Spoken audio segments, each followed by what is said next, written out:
تخيلوا معايا باقي بزاف الناس حتى اليوم كيسولوني علاش وقفت الفيديوهات ولا انت غادي نرجع ندير يوتيوب.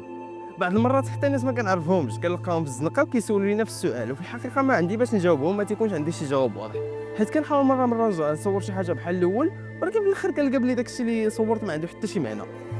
المهم مع الوقت فهمت باللي ماشي انا اللي تسالاو ليا، غير كنت بحال قلتي كنكبر، كنت كنتبدل وكنقلب على شنو بصح خاص ندير.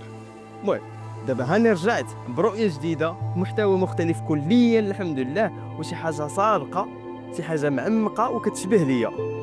الا كنتم متابعيني من قبل شكرا لكم، ولا كنتم جداد مرحبا بكم، والفيديو الجاي غادي يكون نهار الجمعه بالليل ان شاء الله، خليكم معايا.